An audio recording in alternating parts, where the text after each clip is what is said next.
the time has come to get the meeting underway. Tēnā koutou, tēnā koutou, tēnā koutou katoa. You're all very welcome to this meeting, which we hope is going to launch the campaign of Wairarapa Voice to revitalise community democracy. Before we do start that, I'd better just do the usual health and safety commentary, if I may. There's a door there that's very conveniently labelled fire exit. So in the event of a fire, I think the idea is to go through there. And your, I hope, I believe, journey, which will take us towards some success in the council elections that are scheduled for October 12th this year. Wairarapa Voice, as many of you will know, is a group of people who have been involved in local and regional governance matters now for the last 5 years or so. Do come in.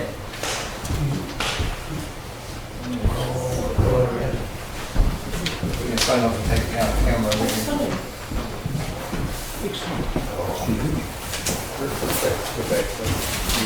But Wairarapa Voice over the last 5 years has, as you know, had some successes, and what we're looking forward to now is some greater success as we seek to influence change and to enhance the feeling of community democracy as we come towards those elections. We're going to have some speakers, some of whom will be familiar to you, some of whom are our guests, I think probably for the first time speaking in the Wairarapa from Wellington, these three gentlemen here, and I'll introduce you to them in some more detail as we get to their part of the programme. Initially, Jill Greathead is going to speak, and I doubt very much that I need to do too much in the way of an introduction to Jill. She's served as a Carterton District Councillor for about 18 years now. An active participant, obviously, in Wairarapa Voice, and I think for many people, actually, probably the voice of Wairarapa Voice. So, Jill, you come and start the proceedings by giving us your view of revitalising community democracy.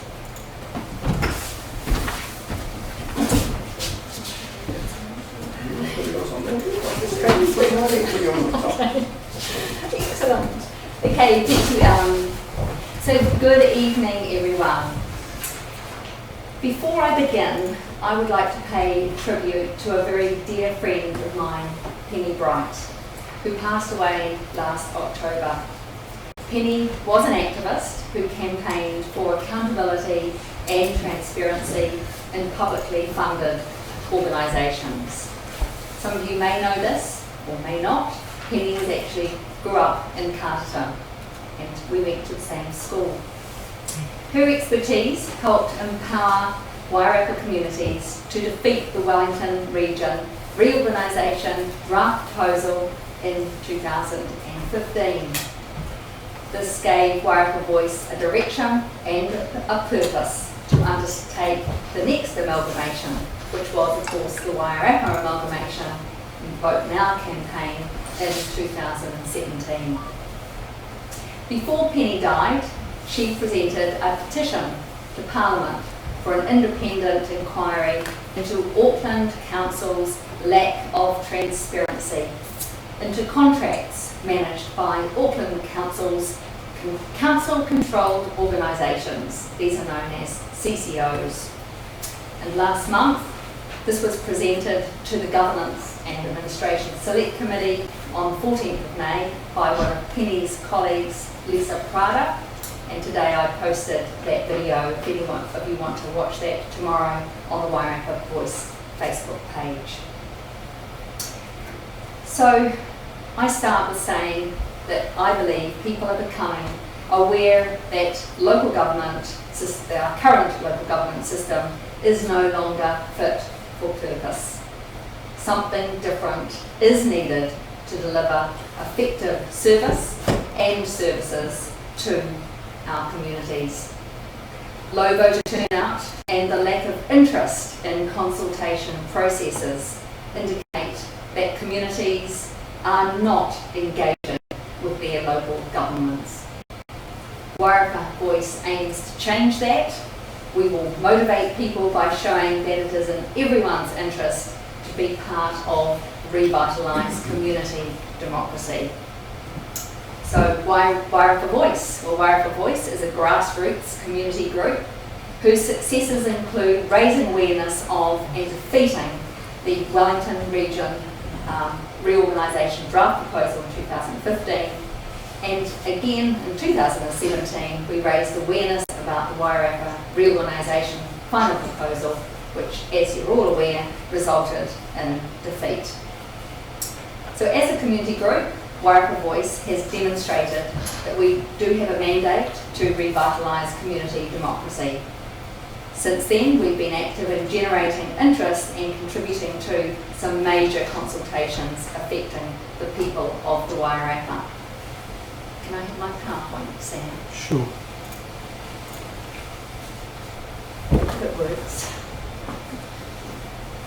The first one. So just a few, just to show you some of the things that we, and the next one. There's only 2 slides. The next one. And I'll tell you when the next one. Okay. Okay. Back one. Okay, so hi Chris, come on in. What we've done is Chris. come around. Basically submissions on these particular issues that some of you will recognise, and I just want to say that Ron Shaw, our next speaker, was very much the lead in the majority of these particular issues. So I guess the first thing to say is what is broken. So before we mention what we believe needs fixing, I just want to make clear what councils are mandated to do for their communities. So here is the purpose of local government. Next slide please, Sam. Is it not working? No, that's all right. Go to the other one. There you That go. works. So some of you may be aware of this. Section 10 of the Local Government Act 2002, and just very quickly, the purpose is to enable democratic local decision making and action by and on behalf of communities, meeting the current and future needs of communities for good local infrastructure, local public services, and the performance of regulatory functions in a way that is most cost effective to households and businesses. And Part 2 clearly says that these tasks are measured by efficiency, effectiveness, and appropriate to present and future and anticipated future circumstances. So why are our, that's it now for me, so why are our communities around the country believing that this purpose is no longer being adhered to?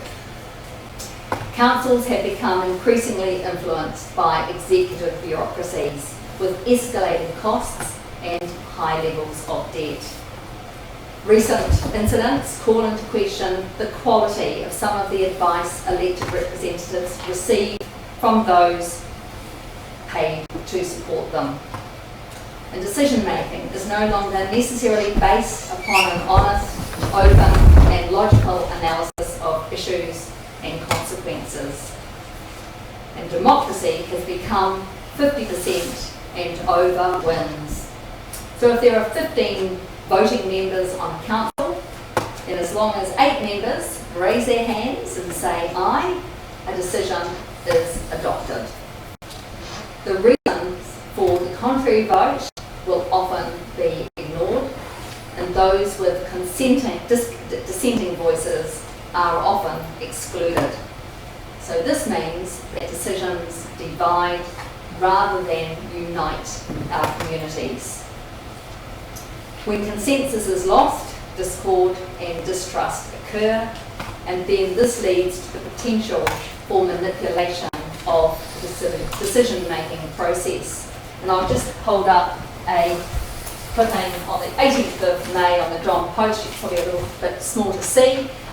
Councillors divided over a project. This relates to Wellington City and their $6.4 billion Let's Get Wellington Moving project. So it's happening all over the country.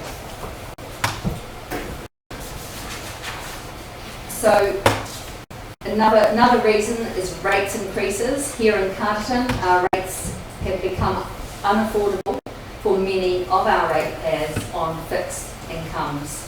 And for many other ratepayers here, last year's 9.4% rates increase, a figure that greatly exceeds the low inflation and welfare benefit increases, was a real concern. So what's the solution? Raised awareness of the importance of participation in community democracy is the first step towards this solution. So what will Wairarapa Voice do? We will encourage all eligible members of our communities to enrol and vote in this year's council elections on 12th of October by countering voter apathy and the general belief that my vote won't count. We'll hold public meetings in all 5 Wairarapa communities, this being the first one. We'll use printed and social media and grassroots initiatives such as community events to have face-to-face discussions with people. We'll encourage the nomination of candidates for election who have a genuine care for their community, a concern about the competence of our current councils, and if elected, the willingness to challenge officials and ensure evidence-based decision-making.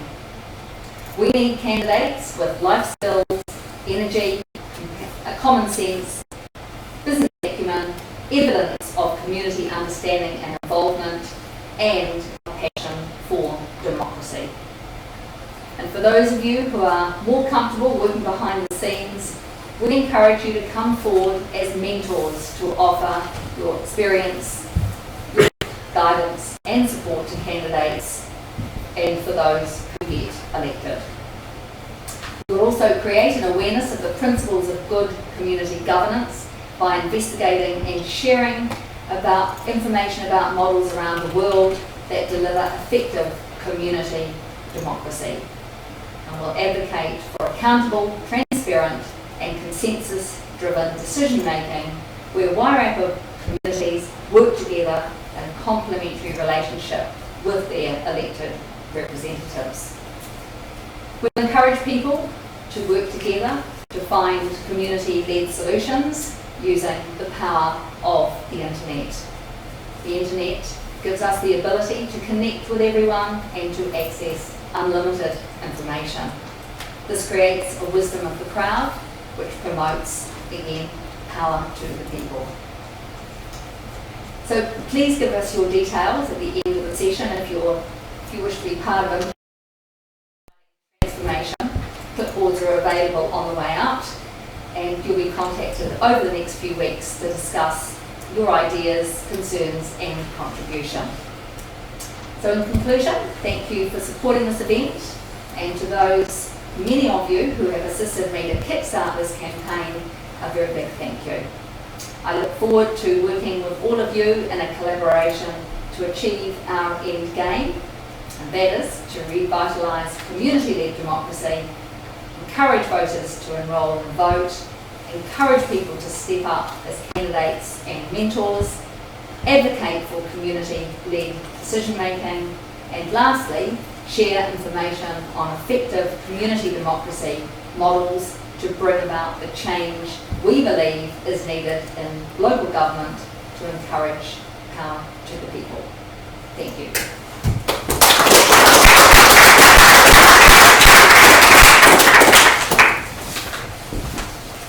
Thank you, Jill.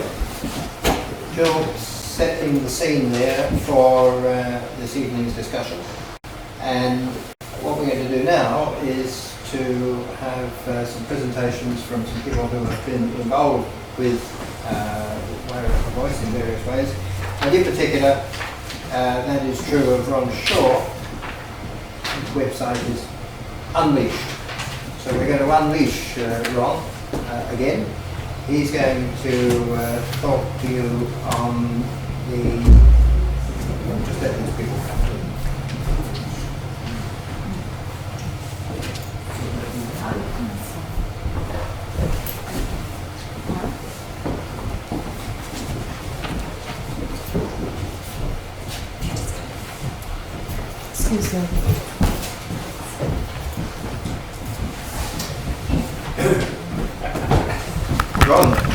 Ron is going to talk to you on the subject of the top-down approach to the problem.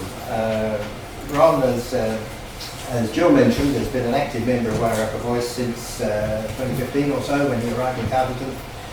And much of the work that Wairarapa Voice does in the way of submissions and learned written material actually comes from Ron. So I'm sure he's going to have some interesting thoughts to share with us. Ron.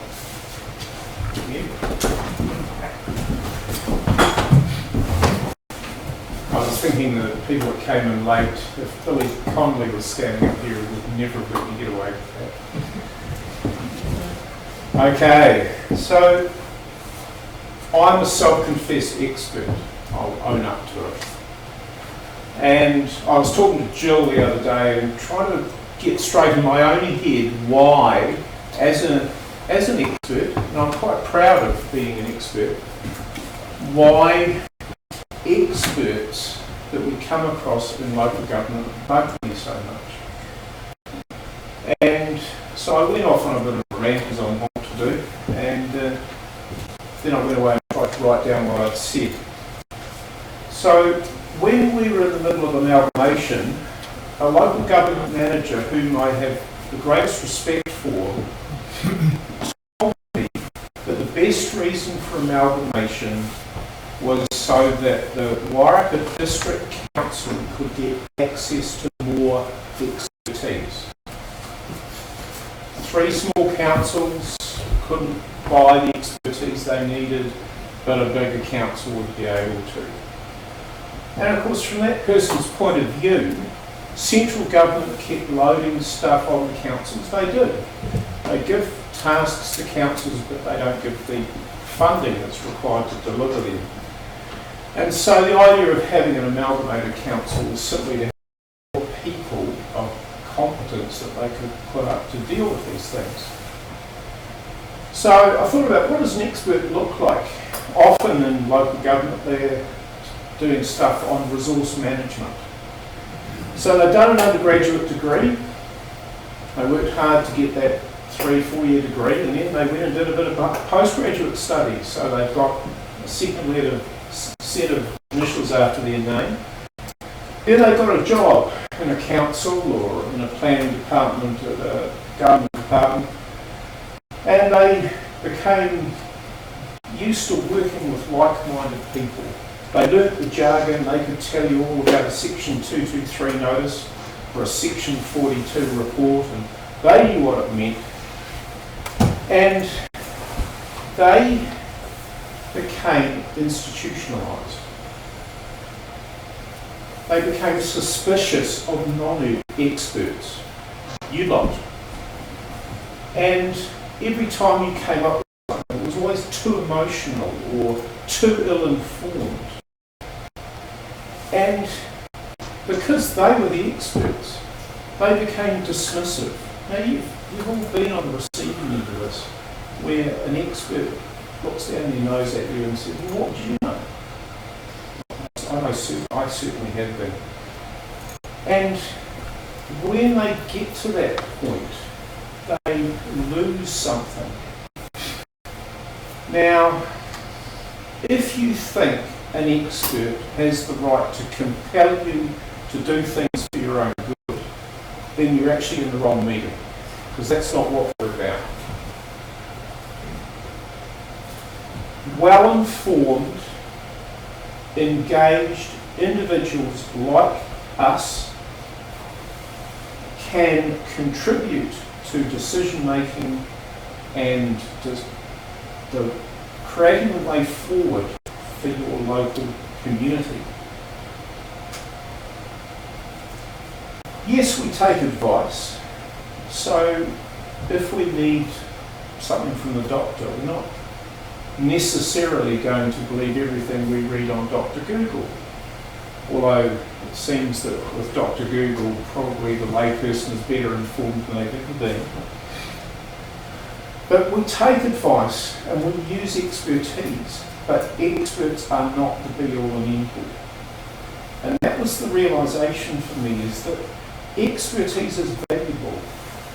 We've all used experts at different times. and we found some really good ones. I know John Boone might mention some of the people that he's been working with on the Waihini Action Group and the Mangatarere.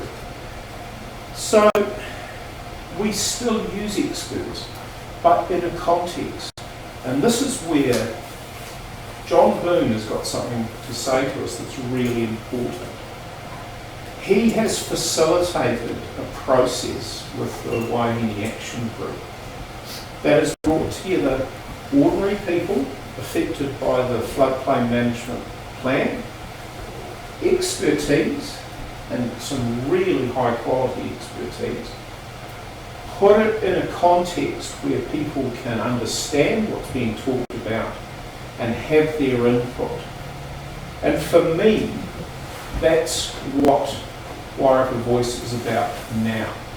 It's about empowered communities using appropriate tools and techniques to get involved in shaping your future. Now, it's not easy, but it's unavoidable. If we want to shape our future, we have to be engaged, we have to be brought into the tent, we have to be paid attention to. And that's what empowered communities is about. So John will give you much more of the detail, but that's why, even as an expert, we have to be sceptical of experts, use them appropriately, but don't let them tell us what to do for our own good. Thank you.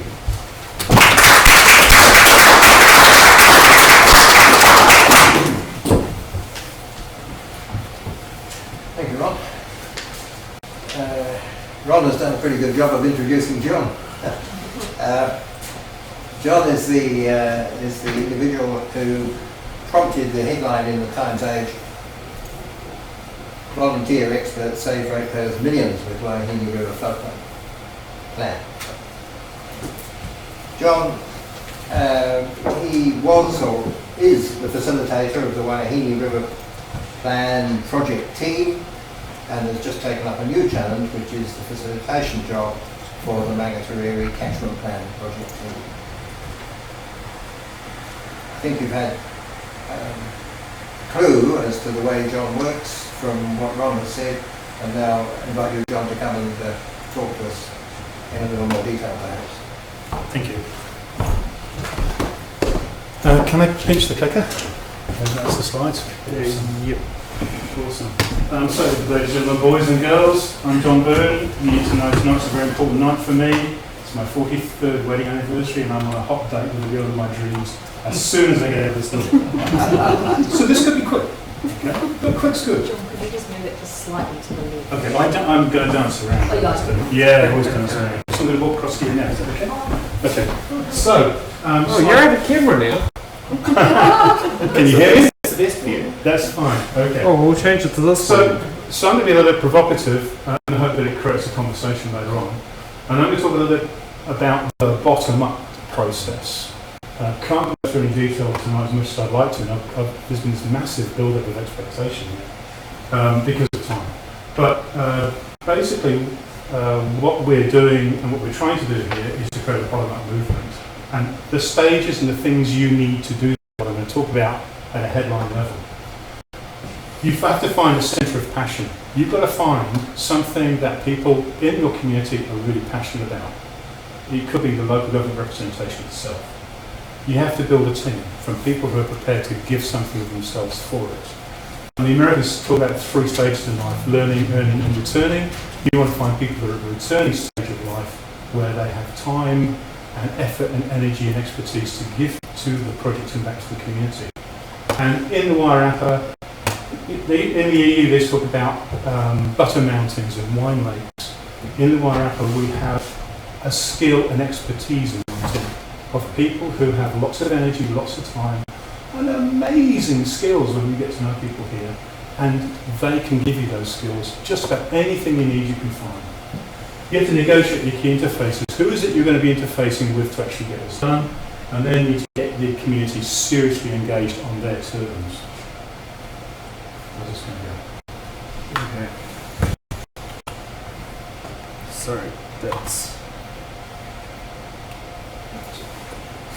You Froze on me just before as well.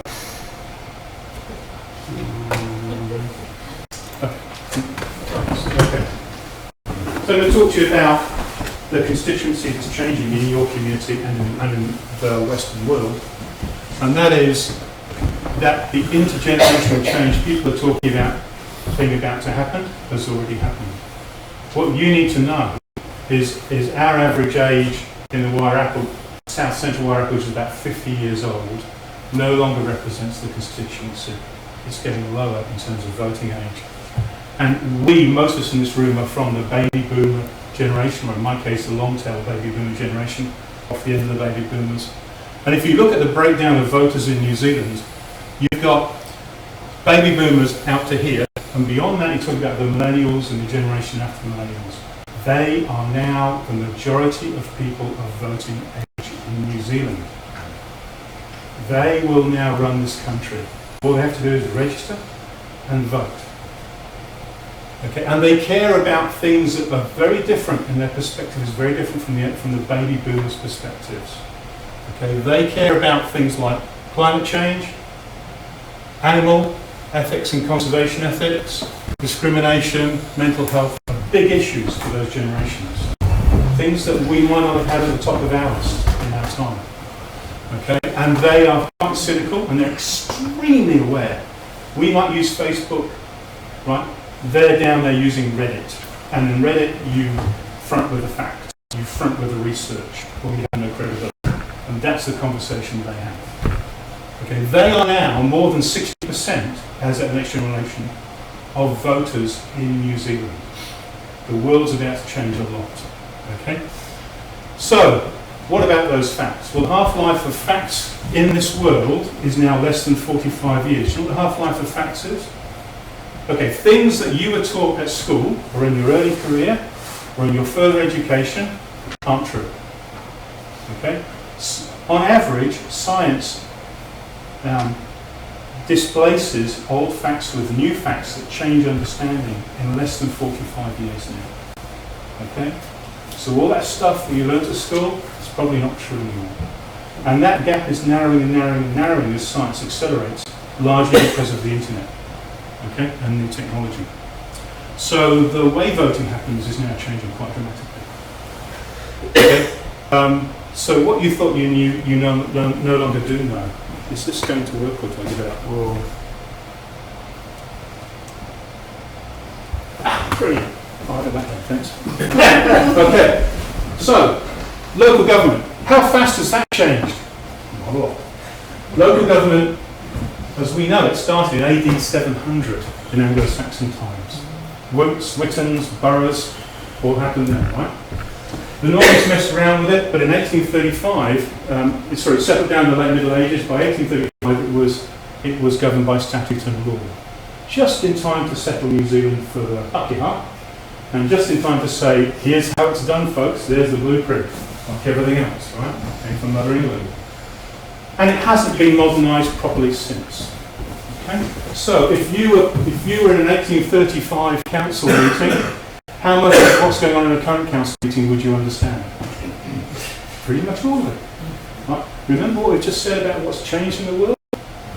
The internet, telephone coverage, fact checking, people's priorities, how they communicate, all changed. So we're looking at a process that's pretty obsolete, okay, in terms of social communication. So, once people are elected to council, given the lack of communication, immediacy and transparency and openness with the community, where are the incentives for them to actually engage in the community and the models that are bottom up? Hard to find, right? Not a lot of incentive. And a lot of the processes and methods inside the local government process don't exactly lend themselves to those sorts of tools and processes. So, it was Plato who said one of the penalties for refusing to participate in politics is that you end up being governed by your inferiors. And I think if you ask people under 40 years old, who are now the voting majority in New Zealand, how they felt about that, they probably would empathise with it more than we would. Okay? So, the intergenerational change is being ignored. The MJ election is coming. Do you know what the MJ election is? 2020. What's happening on the same day as the election? A referendum on marijuana. Okay? Now, if you're under 40, do you care about that referendum? A lot. Are you going to register to vote to participate in that referendum? That's why the current government is having the referendum on the same day as the general election, because they will get a higher registration and a higher turnout of younger people who want change, right, and want more modern policies. That's going to ripple down in the succeeding couple of years into local government elections. Okay? You're going to see a greater participation in the local government process by younger people who care about the issues we've talked about.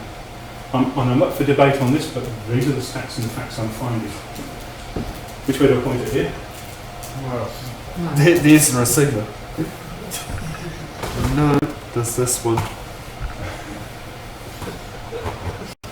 I'm on a hot day, mate. Okay, so. Just like your father. Okay, so we've talked about top down and bottom up. I also talk about outside in and inside out. Okay? So this is about how an organisation communicates with its customers and stakeholders. Okay? And I'm going to show you how you can tell in one easy test how any organisation regards you as their salary payer, if they're a voter for a local government, or if they're a customer, right, how they treat you and how they regard you tells you whether they're inside out, whether they think about their own needs first and you last, or whether they think about you first and their own needs last. Does that make sense? Okay, outside in is they care about you first and themselves last, and the other way around. So, all bureaucracies, all monopolies, all megalopolies, all duopolies, if they've got huge control over their marketplace, will be inside out. Right? There's no pressure to do anything other than meet their own needs first and foremost. No surprise, right? Okay. Okay, and so the outside in tends to be more in the commercial world, where they really care whether you're going to come back again. Okay, and the choice is yours. So in my little test, I pulled up literally 2 web pages. Okay, one was for AliExpress. If you ever bought anything from AliExpress, you'll be familiar with that page. You know, what do you read on there? What's it all about? More to love. Okay, that's the key phrase. Right, we're all about creating an environment where it's so easy, incredibly complicated business. Ships more stuff to the whole world than anybody else. All the languages, all the currencies, all the laws, all the shipping details, all the parcel tracking. Unbelievably, millions and millions and millions of product lines from thousands and thousands of suppliers. Unbelievably difficult business. All about making it incredibly good for you. I pulled up Carterton District Council's 1 page, first page, and the first sentence on that page contained the words, "You may face penalties." Okay? That's the contrast. That's an inside-out organisation. That's an outside-in organisation. It's all about process engineering and design. And it's very easy to re-engineer those processes the right way around. But I'm characterising the kinds of organisations and experiences you face. Okay. So what kind of language do you come across? So there's top-down speak, and I've characterised some of the things you'll come across in top-down speak when you're dealing with one of those inside-out organisations. They'll talk about, we're going to give you a project manager who's going to manage your project. Bottom-up ethics, we're going to give you project leadership, or what I do, which is facilitation, okay? Which is about finding ways and tools and processes in which people can make decisions for themselves from across the community. Committee gets replaced by project team and steering group, where people work as teams together. Writing down, taking minutes, turns into writing up. We're going to write up on charts, we're going to photograph those at the end of the working day, and we're going to stick them on Facebook tonight or tomorrow. And everybody in the world can see them, comment on them, question them, challenge them, become part of the process. Lots of other processes, tools are used as well. One-time plans. Let's build a flood defence plan, and then we'll put it on a shelf in a council office somewhere, and then we'll get back to the other things we want to do. So one-time plans on a shelfware gets replaced by living plans, where the mechanisms and processes where the community is continually engaged in making decisions. Jargon gets replaced by common English. When we do our projects, we have an imaginary person in the room called, in the writing it's Mrs. Smith, in the project here it's Mr. Carter. And we actually describe those people. You know, Mrs. Smith lives in East Street. She's a widow. She's hanging on to her house by her fingernails. She has to choose whether she has dental treatment or buys a new pair of shoes. And we go, what would Mrs. Smith say if she was in this room? Right. And on the Manga Taurere is Mr. Carter. Let her pronounce it. You need to understand, how do you get the jargon? Would they understand? Would Mrs. Smith understand what geomorphology is? No, let's talk about stuff bouncing down a river then, because that's what geomorphology is. Policies get replaced by models, guides, tools and frameworks for decision making by the community. Announcements get replaced by transparent and open online comms, like using social media. Consultation, that word consultation, but consulted with, gets replaced by continuous interaction with the community. What's in it for me gets replaced by what's in it for all of us. Inside out processes get replaced by outside in processes, and search for the control of the vote, which Jill talked about, gets replaced for search for stakeholder consensus. How do all the groups feel about what we're doing? I'm not even sure. Okay, so the headlines are things that matter when you're trying to do this. Get to know your stakeholders. A community is a community of communities. Within your community, there will be lots of communities of people who care passionately about different things or see them from a different perspective. And if you're not engaging all of those communities, or you don't even know who they are, you're dead in the water, right? And communities have voices. You need to know how they talk. Who do they talk to? How do they communicate their cares and their wishes? And again, we're on again. Yes. And then, in everything you do, every day, you always walk a mile in their shoes. If you are not working for all of those community groups and stakeholder groups, you're kidding yourself that we bottom up. Alright? And again, we're on the roll. So, where I come to is, in bottom-up democracy, it is impossible to win unless you set out to ensure that everyone wins. So let me talk briefly about the most advanced of the projects I'm involved in, which is the Wahine. Among the area will be Wahine, the second cab off the rank, Wahine 2, where we do it bigger and better and bolder. But the Wahine is the one that's most advanced, so pardon me if I talk about without the town down the road. So we set out with that process. We were negotiating with the other people involved, which is GWRC, that's the Cotton Socks, and the local councils and the stakeholders in the community, to set up the process that we wanted. We met fantastic resistance. You can only imagine what telling somebody who's always had an inside-out, top-down process, when you tell them, no, the community's taking this over and we're having an outside-in, bottom-up process, you can imagine the reaction and how much people felt threatened by it. Quite natural, quite understandable. Now, if you ask those same people how they feel about it, it's a totally different conversation. Right? We basically had to force some of those issues through, but we made everybody winners. So if we can go to the last slide. Okay. This is what the chair of Greater Wellington Regional Council says about what's been done in the bottom-up process. This approach is revolutionary. It's the way we should be doing these things in the future. Okay. The CEO is a massive supporter. The senior executives are great supporters. The middle management's come on board. And the staff who are working on the project with us, who were in previous failed projects, now thoroughly enjoy coming across the hill to do this stuff with us. So that's an example that I would give you of where it's proven to be able to be done. A couple of quick ones. Greater Hammershed, I'm involved in bottom-up community inclusive organisation. We set that up within the community. We turned the org chart upside down and we said, here's how it's going to operate. The community's going to run it. The members will work for the community. The supervisors will work for the members, and the committee on the bottom's only job is to get the members what they want, and be told to do that by the members in open meetings. So you can take any organisation, just turn the whole model upside down. The third one I mentioned is the Mongolian area, which will be a more sophisticated model, I think, than the Wahine. And that's one where GWRC has gone, yes please, will you do this for us? Right, so they've actually now drunk the Kool-Aid, and they're enthusiastic and supportive. Adrian Staples has been phenomenal value in supporting us through this. And so you're going to go through a process that's going to be difficult of change to do this.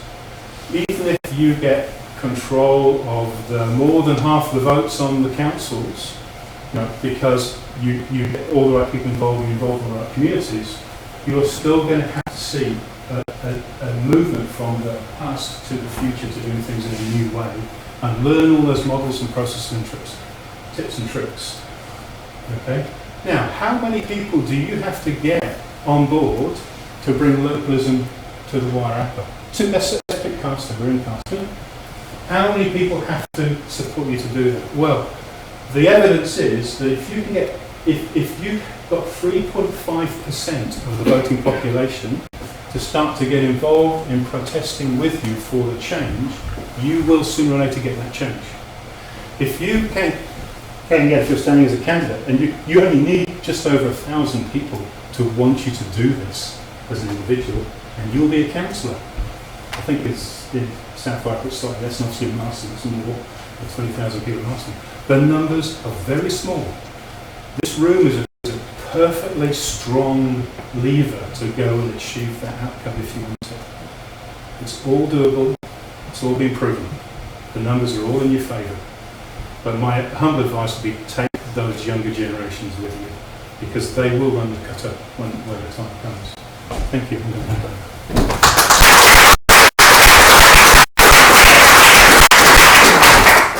Thank you very much, John. What we thought was we had questions when we've heard from all the speakers, but are you... I would love to take questions now if you've got them, because I have a pressing engagement. Yes, I understand that. So why don't we respond to John's fascinating address with questions now specifically to him. I don't have questions. I think If there are other questions, if there are no questions, no, get away even sooner. Great talk, John. That question about cannabis came up at the last election as well, so you're right, that is going to be a game changer. It's actually a referendum, a binding referendum. 20 for central government, and then local government comes with the land. This time round it won't have the registration you want from it. But next time. Next time I'll watch it come up. Yes. My discussions with young people, generally, I get told, fight for the things that you can change. And I have found that what that means to them is they're not interested in voting. Because they feel disenfranchised. Yeah, if we were in one of the project working days, I'd be drawing 3 circles on the board right now, and I'd be writing control in the middle, then influence, then other, and 3 bullseyes, if you like. And obviously, you get much more easy traction and outcomes if you're working in that middle circle. Things you control completely. Then there's the things you influence, which you can change. Then there are things that are other. We in here probably can't create a situation which has a new president in the United States of America. Right? That's in the other circle right now. But in terms of those first 2 circles, you have huge influence. And there were people that came to me personally and to the other people involved on the Waihine project when we said, you know what, we will take this project off GWRC, we'll have a statutory legal control over it, okay, and we will take it off them and we'll run it ourselves. And we'll tell them we're going to do that. Right? And I had an ex-member of Parliament say to me, that's never going to happen, John, you're going to fail. Okay? And it wasn't, and he's talking to me, but he's talking to everybody who's going, yeah, let's do this. And there would have been more people, there have been less people in the room than there are here now. Okay? We took a $10 million project, we threw the whole thing away and rebuilt it completely. We're almost finishing now. It's going to shave $7 million off that $10 million tab, and it's going to be far more effective. But not only that, but the community, or anybody who wants to has had a say in that process. It can be done. If you use the right tools and the right processes, you will get that change. And those young people would love to believe that they can make changes. The biggest issue they've had in terms of voter registration is they go, anything I do is not going to change this. Okay? And typically they go, the baby boomers ain't going to change what they think, no matter how high water. Right? But you know what? They will think they can make a change on marijuana, and they're going to soon have to start voting and register for that. And that's something they do care about, and they will believe they can change, and they will go up and do. Engaging them creates a whole new momentum, because it's going to be enough of a percentage in your constituency to change outcomes in terms of who's elected. You don't have to be under 40 to stand and represent the community, but you need people who are under 40 to care about what you're going to do, because they're most of the voting group now. Does that make sense? So I wouldn't despair. My advice would be don't despair. Get some runs on the board. So how do you translate that into this community? Wow. Okay. So I don't live in this community in Carterton. I do in South Wairarapa, just over the road, just down the road.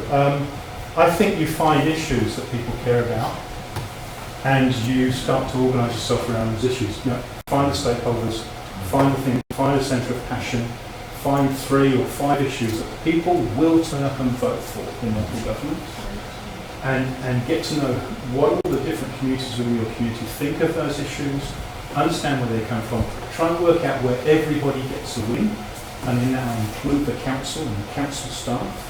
Okay. And they may resist at first, but you've got to understand your game is to make everybody winners in this. And you get one of those across the line, and then you're up and running. You've proven your model. And then over the next 2, 4, 6, 10 years, you gradually can roll this out across a whole community and create a bottom-up community. You're not going to do it overnight. You're not going to do it in one fell swoop. That's my humble advice. How do you get council issues into the public arena? They're not council issues, they're community issues. Well, okay, community issues. Organise. I'm happy to spend some time with people who I can help. I am not a politician, right? I'm by background a business person. But you organise, you understand your constituencies, your marketplace, you create messaging that you want, you understand how to communicate with those stakeholders, and you create that critical mass. Remember, you're talking 3.5%, or you're talking 1,000 people. You're not talking, what's the population of the Carterton district? 8,500. Thank you. You don't have to get all 8,500 people there on the day on your side. You need just over 1,000 for each council you want elected. Or if you've got an issue in a project, you need enough people in that room that the people you have to communicate with and negotiate outcomes with respect and recognise the power of the community. So in the case of the Waihineg, it was 200 people in a room on one night. Okay? And that rocked the world. Okay, this community of 2,000 people, that changed the game overnight. And it gave us as a community massive power to literally take the project over. Okay? Now, with the Mongatarere, we didn't have to have so many people in the room. Because guess what? We'd solved the problem once. GMRC and the district councils and everybody else realised they were already winners. So they were prepared to accept that another one could be done. So the second one politically was much easier. But you have to get one across the line of whatever it is. Okay? John, thank you. Tremendous. Okay, if I answer your question. Hey, One more question. another question. We are trying to bring about a change in the composition of the Greater Wellington Regional Council. Would you consider standing as a candidate for the Wairarapas? It's an interesting question to have on video, actually. So, I'm an enormous fan of the existing councillor for the Wairarapa, Fair enough. Adrian Staples, because without her we would not have done this. Okay? She came on board early in the piece. Her statement was the relationship between DRC and the Wairarapa is at an all-time low. What are you to fix it? We said this, what I do is she supported us, and she still does very strong.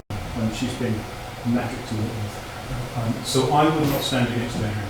Right. Simply because I'm personally of a position, the viewpoint, that she is doing a hell of a job for the Wairarapa. Okay? So I don't see it as constructive to do that. There's lots of other problems to solve. Have I answered your question? Yes, you have. Thank you.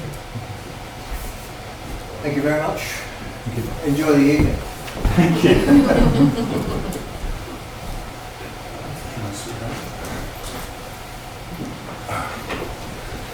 Have fun. Tremendous. Thanks very much.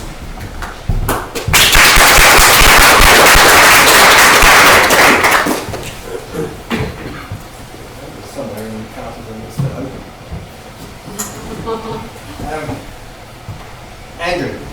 Andrew Donald, a member of a well-known farming and agricultural family in the Wairarapa, is now a farmer on the Waipua River to the north of Masterton. And I think Andrew is getting himself involved in something really quite similar to the projects that John has been talking about. And he's now going to talk to us about his experiences of working north of Masterton. Thank you. Cheers.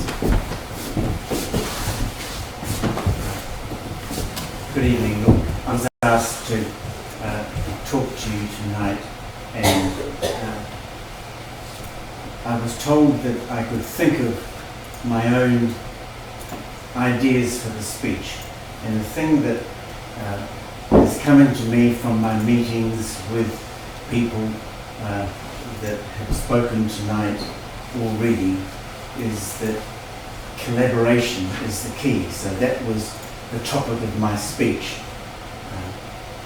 I'm personally interested in the collective brain. Whenever we can get a group, a team of people that don't have somebody, one person dominating, where that whole team can live and work through a project without arrogance, with good listening skills, that each brain can add to the other, and then you can get a really good outcome. In an early time in my career, I experienced the benefits of collaboration. As a designer, I could see how much more that you could do in a team situation. And we had success. And working in a team is so much more fun than working by yourself. Recently, when faced by the Wellington Regional Council, who were using flawed plans to make poor decisions about what they were going to do to protect our area from flooding at great expense to our local community, I knew I needed to collaborate to make them stop and listen. I started researching flood maps last year and soon saw that big mistakes were being made by the Greater Wellington Regional Council. This was confirmed to me by almost everybody that I spoke to. Luckily, I had two trusted friends with expertise that were able to support me straight away at the start of the team. And we started challenging this large organisation who were on an uninformed and uncaring mission, and they appeared to almost everybody as unstoppable. My friends also knew people who knew people, and before long we had a team of people who were able and willing to bring their knowledge to a collective, determined to make change. I was told that Greater Wellington Regional Council ignore everyone unless you're a qualified hydrology engineer. So I set out to engage one who was highly respected, the same one that WAG in Wellington, in Greytown used. He did a great job under extreme pressure. It was quite interesting how the Greater Wellington Regional Council officers that had to give him information so as he could do his audit used every trick in the book not to give him the material. Even 3 months down the track, there was still key material that they were withholding. It was quite extraordinary. But he worked extremely well under great pressure. We got him because he was an expert, but he was somebody that had excellent communication skills. And of course, listening is the most important communication skill, and he was excellent at that. He claimed that his job was almost being like a detective, and he would have made a good detective. He found out things that I didn't know, that's for sure. he was so good that the Greater Wellington Council had to accept his professional findings. I had also been informed about how people at Marston District Council had fought and won a top-down imposed $35 million plan in 2014-15 that Mastertonians just didn't want. The Great Wellington Regional Council, top-down, came in and said, this is what you're going to have. They went to the insurance companies the very next day, even though they were told immediately by the Marston District Council that there's flaws in this, there's something wrong here, it just doesn't make sense. They went to the insurance people who immediately insisted that all of the limb reports were changed. It was dramatic. Projects were stopped overnight. They were bullies. Our group believes in bottom-up policies which are community-driven. We as the Waipua Action Group have been lucky to have people like Jill Greathead and Ron Shaw at Wairarapa Voice to offer advice and support. Creating a team around you is so very important, especially we were only 3 of us for a while, and somebody's off on holiday for a week, somebody is visiting somebody else, you're all on your own, but then you've got a wider team. It was very good. Because we're all human, we need support. And we expect that we will get some more in the future as times go by. The success of the Wahine Action Group was a very large motivator for us. It's not often that something like this happens in society. The Wairarapa is very lucky to have had John Boone to give that core group the confidence to go forward.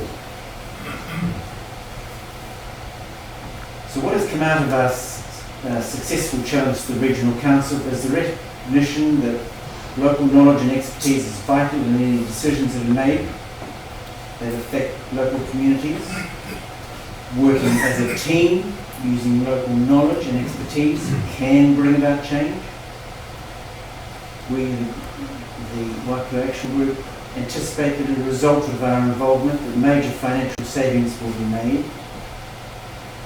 It is a conservative estimate to say that we will be saving the ratepayer, Mr. and Mrs. Blogs, as we have in Masterton, $16 to $20 million. And we, the Masterton community, are going to feel justified in going to the council and saying, we don't just want the river fixed up, we want it to be made into a beautiful park-like situation, and so as it can be a jewel for Masterton. But our community will be deciding what goes on. Our Mayor and Deputy have been extremely helpful in demonstrating their willingness to work with the community. We think we're very lucky. We need to continue to have these people in positions who value people around them and involve people who can make that positive contribution. One of the things that happens in large organisations is they often function poorly due to the rate at which employees' roles change. For instance, the Wellington Regional Council, not often is somebody in a job for more than 3 years. They keep on moving them around, and that institutional knowledge gets lost. You would be amazed at the things that have been found by us in our research. And one of the regional council officers said, "Where did you find that?" And every time we've been able to say, "Oh, we spoke to somebody else in your team," and they had it. in your office. Local stakeholders who live in and care about their community as a whole can be a useful and powerful voice. I encourage any of you to make your collaborative team's voice heard. Thank you.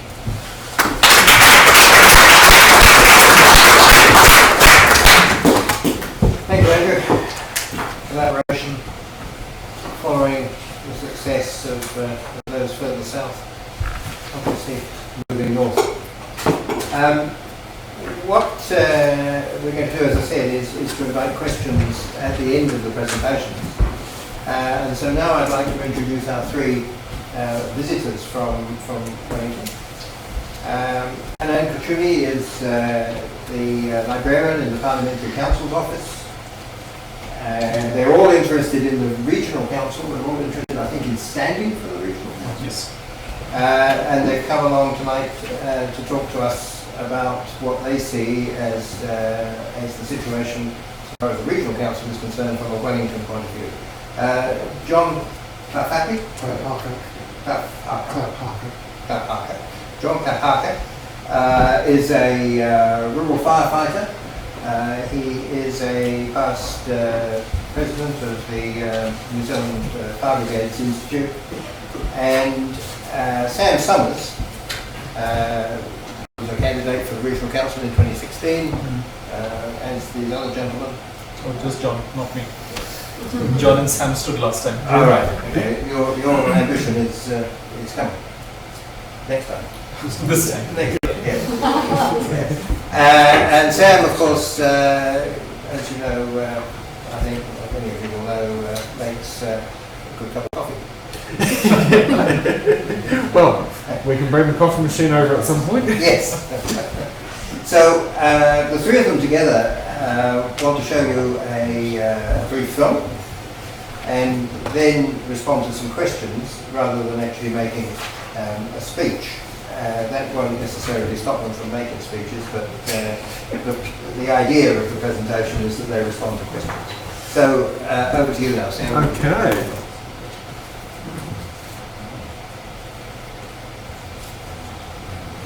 No, stupid computer. Sorry. I'm going to change the default settings to always play VLC player.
questions, but does anyone have a question prompted by that? For any one of these three? John Boone talked about a different approach to consultation. How do you put the word consultation up there? What's your interpretation of consultation? Can I answer that question? Thank you.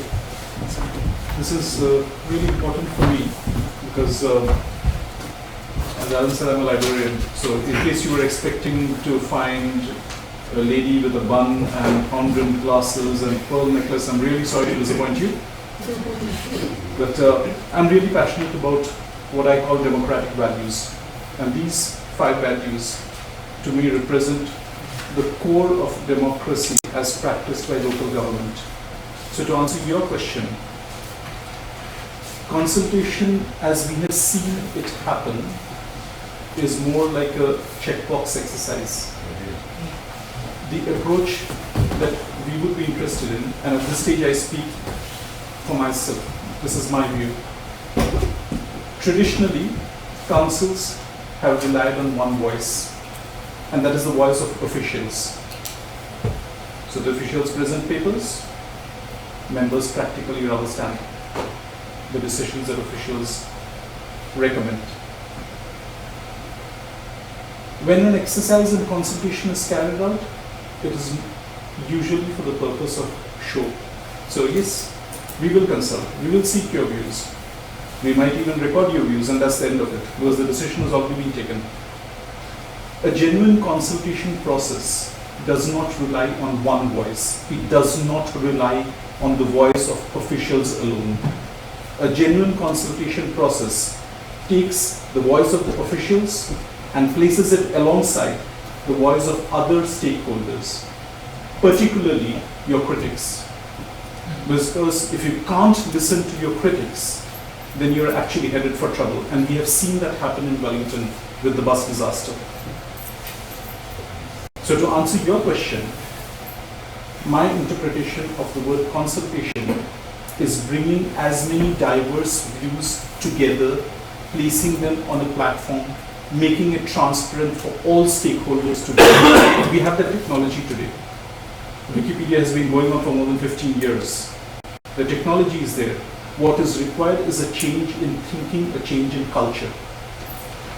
Once all the views are there, then it is open for everyone to see, everyone to critique. And that is actually how Wikipedia works. So to me, that is consultation. Not just asking you for your views and forgetting them after we have collected them. Asking you for your views, placing it in context, letting everyone see what everyone has to say, and then taking a decision that works to the benefit of the majority. If the minority is affected most, then it should be working to the benefit of the minority. But obviously, a decision that is taken has to keep in mind the people who are affected most by that decision, whether they be a majority or a minority. You also mentioned in the film collaboration as opposed, or in addition to consultation. You get to elaborate on collaboration? Well, I think collaboration is basically, I think it's probably just what John said before. That means you're seeking the views of others, you're working together to seek a common solution. And I think collaboration should be seen in that way. And basically, it's not a sort of, it's not fake collaboration. It's actually, collaboration where something will come out of it at the end.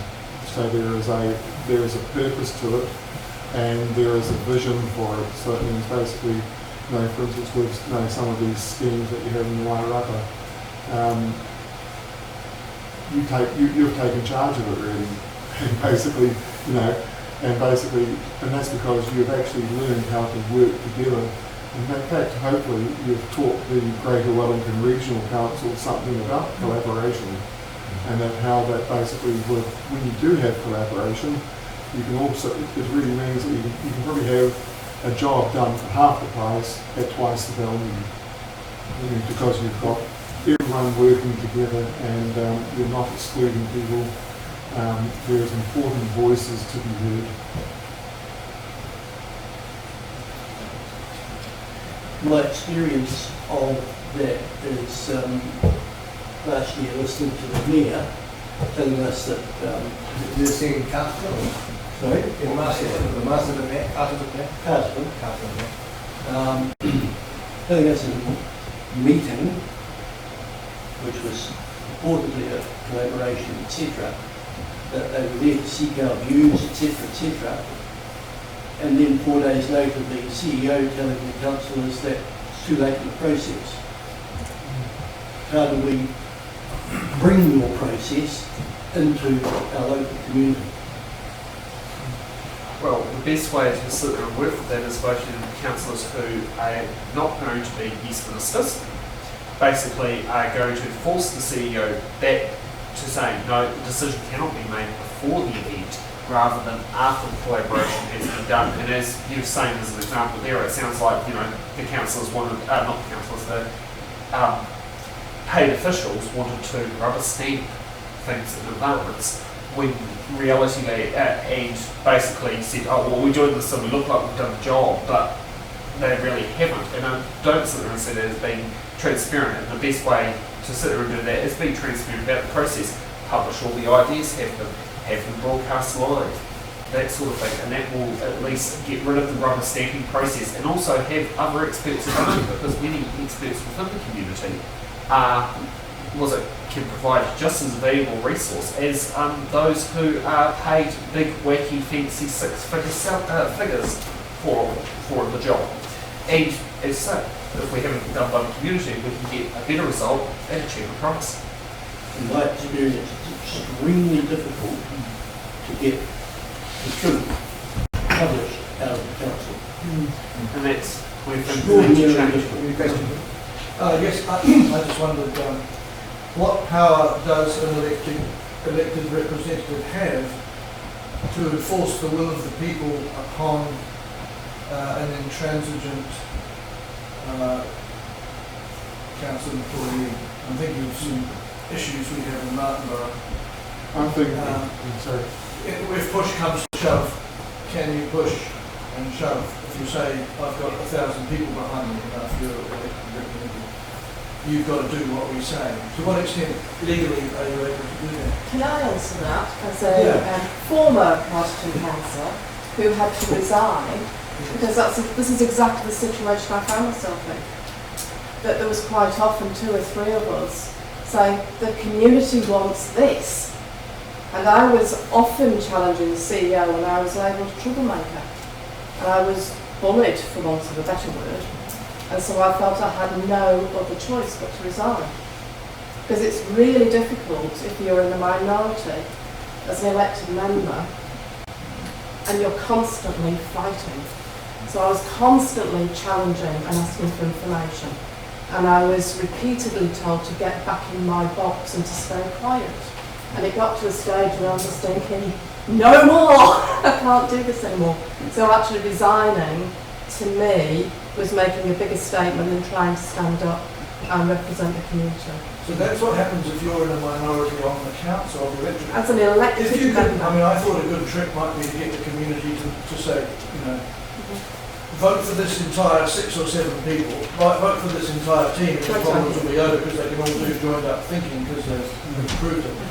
In that event, were it possible, do you have the power to...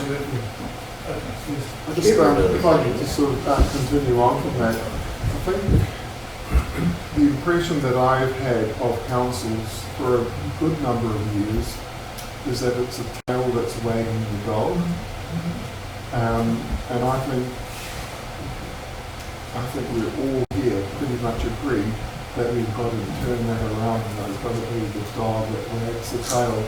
And that means basically we've got to move away from this whole concept that councillors who are elected officials are there only to rubber stamp what their paid officials put in front of us. And I think that means, we've got to see, the contest of ideas. And so it means, basically, if we're just presented with what they want and it's not what we get the feeling about from what people want, then we've got to actually seek a wider range of ideas that are going to inform decisions. And this is what when we talked about those 5 values, of collaboration, of transparency. These are the things that we are pretty strong about, and that basically, so what we're actually seeking with those 5 values, what it is essentially is that we are seeking a culture change within local democracy, and especially for us, standing for the Greater Wellington Regional Council, it's about seeking a culture change that we don't have this type of behaviour anymore. It does mean that that's why we do need the support of voters and ratepayers behind us. We want things out in the open, and we want to have your support when we put up our hand and say no, this is not what we're doing. So basically, it doesn't involve not just us. It's all of us. It's we. Mike, would you like to come in on that? Mike Gray is just South to pick up on the gentleman in front of me. I'm a South Wairarapa District Councillor. I would argue that I'm probably an outlier, and maybe one other on our council table. We won't argue about numbers, but that's only 3 out of 10 if you count them here as well. So we don't have a critical mass. But the culture change, the mindset change that is critical is not being enacted properly. I'm hoping, if you have a look at the latest edition of the Local Government Act, the insertion of the well-being aspect, I think, is very significant. There's great opportunity there for councils to actually enable what the first part of the purpose statement, which is about enabling democratic local decision-making and action by and on behalf of communities. That's pivotal. Now, last year, Ron Shaw and myself and several others tried to persuade the 3 local councils in the Wairarapa to adopt an international framework for public participation. There's a body known as the International Association for Public Participation. There are 5 elements in that framework.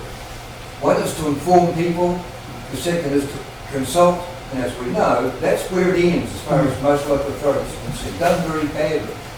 The last 3 are about involvement and collaboration and, wonder of wonders, empowerment. My suggestion is that people need to focus, if you want to change things, focus on the involvement and the collaboration. John Boone has given you a classic example tonight of community action that can be, it's a more participative democracy approach than the current representative democracy model. I think, if I could, Chris Peterson here, I think with Mike actually probably shares the distinction of being as long-serving a councillor in the Wairarapa as anyone else. I think since '92. So Chris is a member of the Masterton District Council.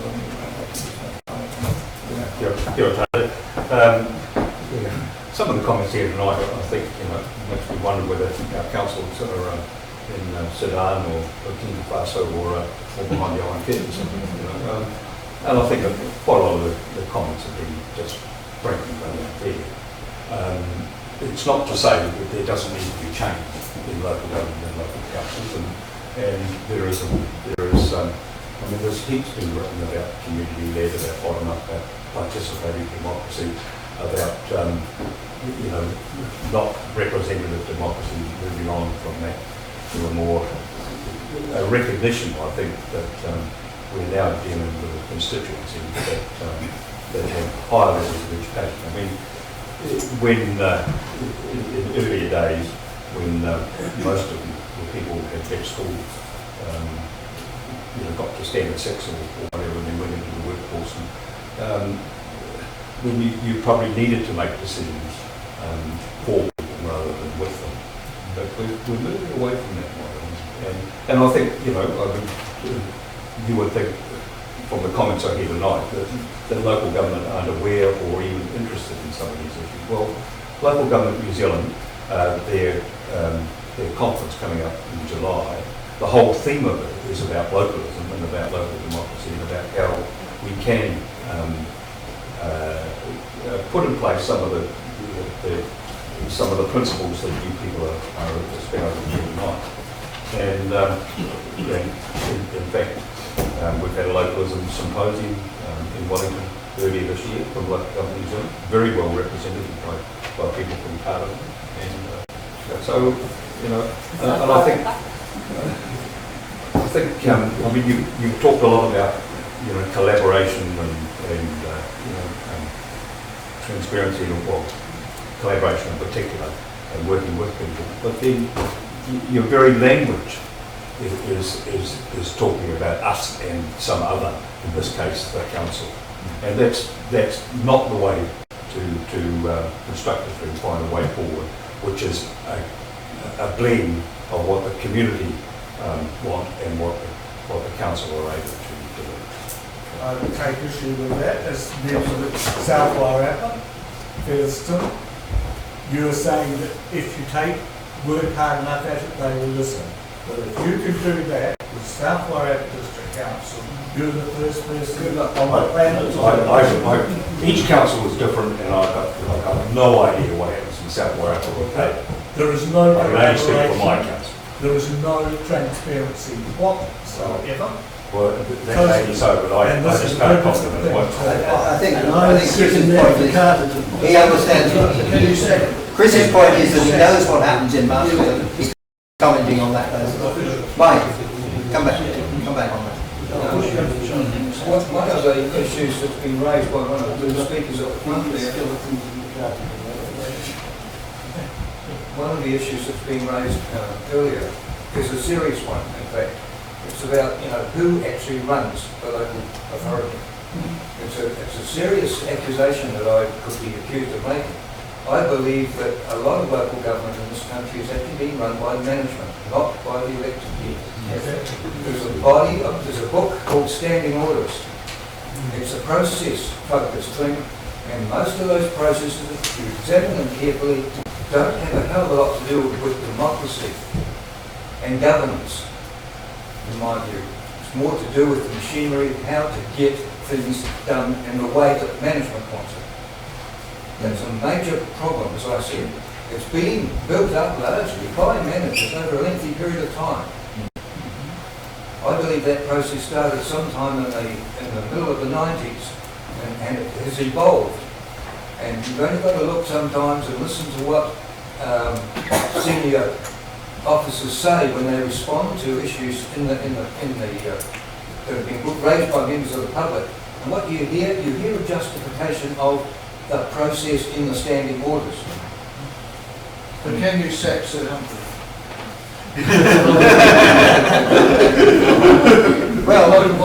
Well, if they don't perform. Well, you can. I mean, there is a process by which the chief executive's contract is reviewed at the end of the initial period.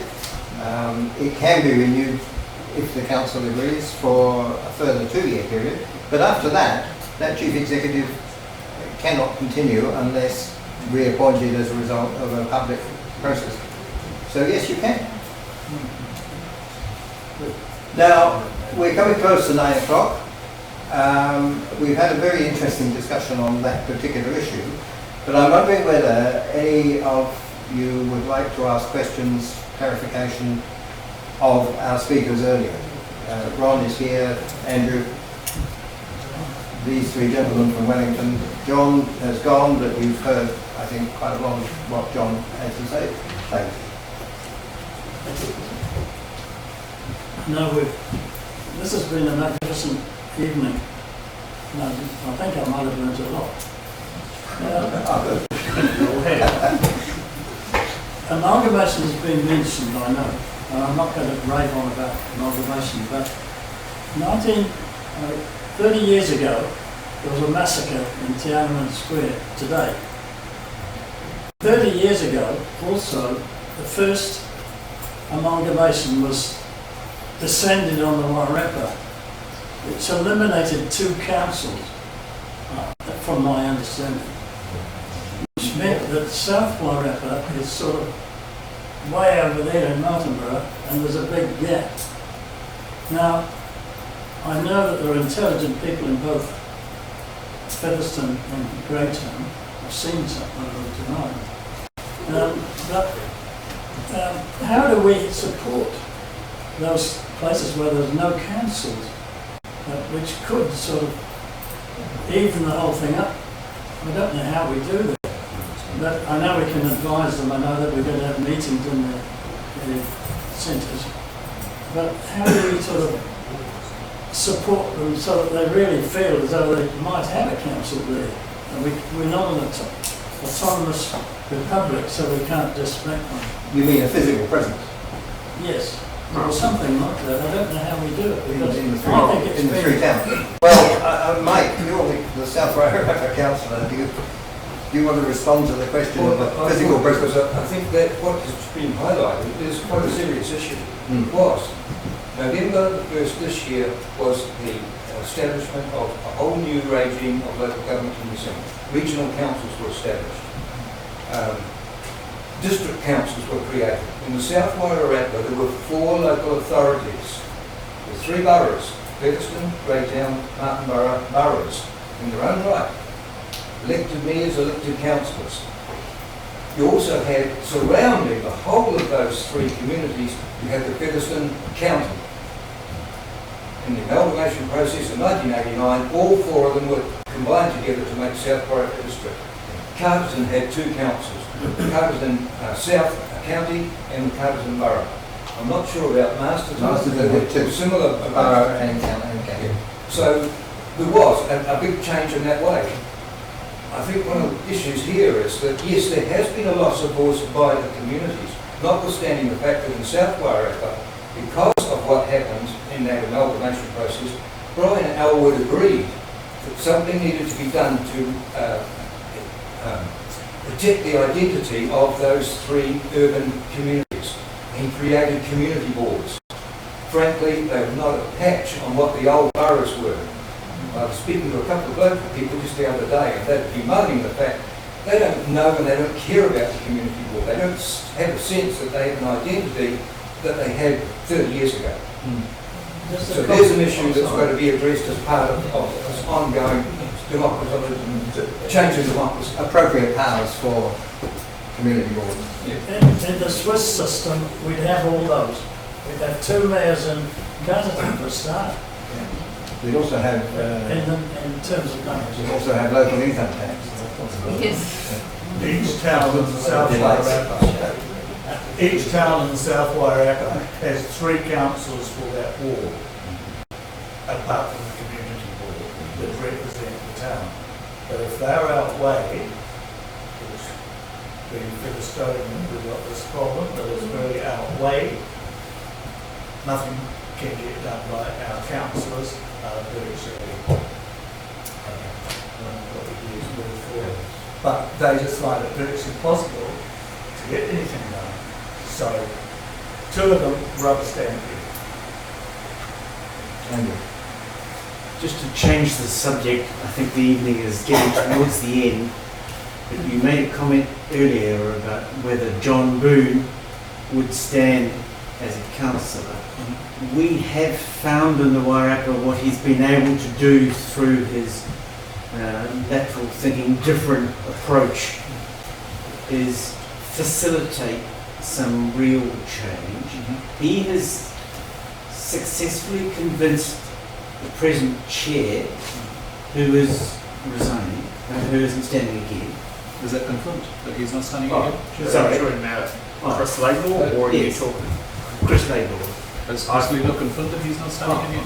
I more know the knowledge of he might probably won't get him, but I don't know about the honesty. Sorry. As I understand. Because what I had read was that he was going to wait till the middle of the year, probably to see who's going to contest against him before he announces his decision. So I'm not convinced that he's not going to stand again.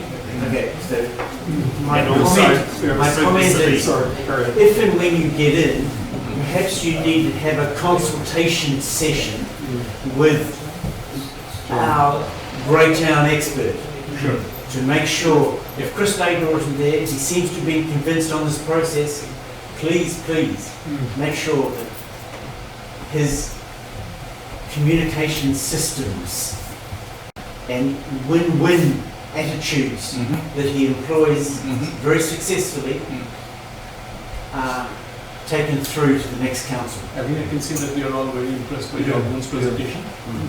And if I know that it's almost 9 o'clock, but could I have a few minutes, please? I just would like to share a few thoughts with you before I leave. 2 minutes. 2 minutes may not be enough. Well, 2 minutes. It's after 9 o'clock. Yeah, I'm aware of that. No, I really appreciate that feedback and points. And that's exactly what I think we people appreciate it. Right. Now we need to see what. And then would like to just take a couple of minutes to make some. Is that just to get to the crux of it? Yes. So, my journey started because I was perturbed by the way in which the Greater Wellington Regional Council was functioning. So I sought out people who shared my concerns. I came to know Sam, through Sam I came to know John. And as I said, my passion is actually about democratic values. So the way we see it is that culture change is required at the Greater Wellington Regional Council. Culture change will not happen without a change of councillors, because ultimately the executive is responsible to the councillors. And that was the reason why I asked John Boon whether John Boon would be interested in standing. If you're happy with Adrian Staples